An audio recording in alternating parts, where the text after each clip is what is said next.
stage there are identical, these are identical in both sexes. ठीक है, same होता है, रिच होता है. So the primitive gonad is form between 5th and 7 weeks. Primitive gonad कब form होता है? 5th and 7 weeks when undifferentiated germ cells migrate from yolk sac to the genital ridge. ठीक है, मैंने आपको जो योग सैक का वो डायग्राम बताया, तो उसमें क्या हो जाती है, सेल्स माइग्रेट कर लेती हैं, सारे जो टू द जेनिटल रिच पे सारे सेल माइग्रेट कर लेते हैं.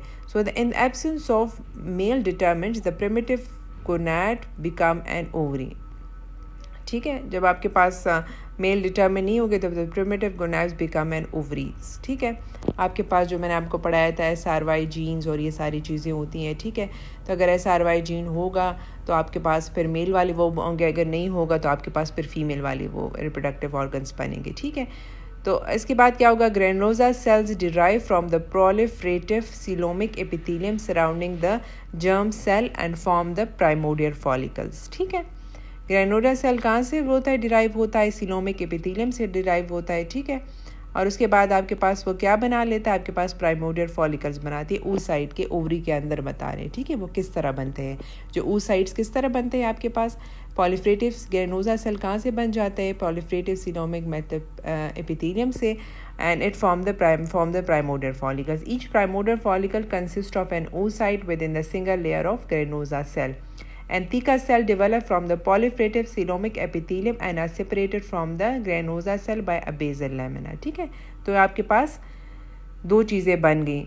ओवरीज में आपके पास क्या बन गया, granulosa cells and theca sales. ठीक है, so the number of primordial follicles is reached at 20 weeks gestation when at this time there are 6 to 7 million primordial follicles present. ठीक है, 20 weeks पे आपके पास कितने follicles बन जाते हैं, 6 to 7 million. so आपके पास लेटर जब बर्थ पे आपके पास कम हो जाते हैं क्योंकि मेजॉरिटी की एट्रीजिया हो जाता है. Atresia continue throughout the childhood and by menstruation and by 3 male to 4 million are unit. ठीक है, तो आपके पास जो 300,000 to 400,000 आपके पास यूजुअली रह जाते हैं, जो हर एक मेंस्ट्रुएशन में आपके पास फिर ओव्यूलेशन होती है और उसमें फिर शेड होती है. ठीक है, so the development of an oocyte within the primordial follicle is arrested at the prophase of its first meiotic division. आपके पास जो प्राइमोडियल फॉलिक बन जाता है तो इसका ये अरेस्ट एट प्रोफेस हो जाता है. ठीक है, उसके बाद जब फॉर एग्जांपल आपके पास जब एडल्ट फेस में पहुंचे मेंस्ट्रुएशन होती है तो फिर ये अपने सारे डिवीजन बाकी करते हैं. ठीक है, तब तक ये प्रोफेस स्टेज में अरेस्ट हो जाते हैं. It remain in the state that it will regress और enter the meiotic process shortly before ovulation. ठीक है, तो जब फॉर एग्जांपल मेंस्ट्रुअल साइकिल तक वो पेशेंट पहुंच जाए, ठीक है, और जब ओव्यूलेशन का वो होता है तो ये फिर फर्दर मेयोटिक प्रोसेस के थ्रू जाके फिर ओव्यूलेशन करता है. ठीक है, सो अब बनता है कि यूट्रस एंड वेजाइना किस तरह बनता है. तो genital system develop in close association with urinary system. ठीक है, ये क्लोज एसोसिएशन है यूरिनरी सिस्टम के साथ. So during the 5th week of embryonic life the nephrogenic duct develop from mesoderm. आपके पास नेफ्रोजेनिक डक्ट किससे बनता है, from mesoderm and form the urogenital rich and mesonephric duct. ठीक है, आपके पास देखें ये आपके पास आगे हाइंड गट है. ठीक है, ये आपके पास नीचे क्लोएका है, क्लोएकल अपर्चर है, जेनिटल रिच बन गए. यहाँ से आपके पास क्या बनेंगी, गोनेड्स और ये चीज़ें.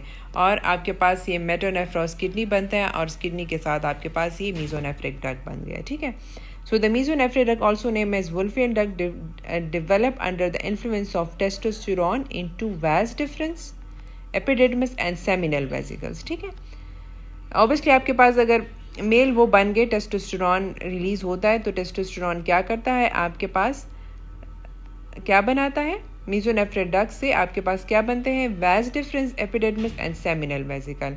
और and the female fetus the Wolffian duct regresses. ठीक है, इन द फीमेल आपके पास SRY जीन के साथ वुल्फियन डक्ट्स अगर नहीं होगा तो आपके पास ये रिग्रेस हो कि आपके पास जो बनेंगे पैरामीजोनेफ्रिक डक्ट से आपके पास पे स्ट्रक्चर बनेंगे, फीमेल स्ट्रक्चर्स बनेंगे. वो आपके पास क्या है, the female reproductive tract develop from pair duct which are adjacent to the mesonephric duct. ठीक है, ये आपके पास मेसोनेफ्रिक डक्ट और उसके साथ आपके पास पैरामीजोनेफ्रिक डक्ट है. ठीक है, तो फिर आपके पास मेसोनेफ्रिक डक्ट वो जो मेसोनेफ्रिक डक्ट है वो रिग्रेस हो जाएगा और पैरामीजोनेफ्रिक डक्ट से आपके पास फीमेल रिप्रोडक्टिव सिस्टम बनेंगे. तो वो क्या करेंगे, they extend cranially to project into the posterior wall of the urogenital sinus as the Mullerian tubercle, and they fuse in the midline distally to form the uterus, cervix, and proximal two-thirds of the vagina, and the unfused caudal segment form the fallopian tube. The distal vagina is formed from sinovaginal bulb in the upper portion of the urogenital sinus. ठीक है, ये आप देखिए mesonephric duct, paramesonephric duct है, ठीक है। तो आपके पास paramesonephric duct, जब आपके पास mesonephric duct regress हो जाता है, paracaudal जो आपके पास क्या क्या बन जाता है, डिजनरेटिंग मीजोनेफ्रेटिक साइट पे है, ये डेवलपिंग फॉल यूट्रस बन जाता है। जो कौन से पोर्शन से है, कॉर्डली आपके पास क्या बन जाता है, project into the wall of urogenital sinus, और ये फ्यूज होके distally to form the uterus, cervix and proximal. ठीक है, तो ये नीचली डिस्टली फ्यूज होके आपके पास डेवलपिंग यूट्रस और अपर थर्ड ऑफ द जो आपके पास वेजाना है वो बना लेता है, और जो अपर वाला है, ठीक है, वो आपके पास फ्यूज़ नहीं होता, उसे आपके पास फेलोपियन ट्यूब बन जाते हैं। ठीक है, अनफ्यूज कॉर्डल, नीचे वाले फ्यूज़ हो जाते हैं और अपर वाले फ्यूज़ नहीं होते, उसे आपका फेलोपियन ट्यूब बनता है। ठीक है, और जो नीचे वाला देखिए आपके पास urogenital sinus as a Mullerian tubercle, ये सारी चीज़ें बन जाती हैं इससे। ठीक है।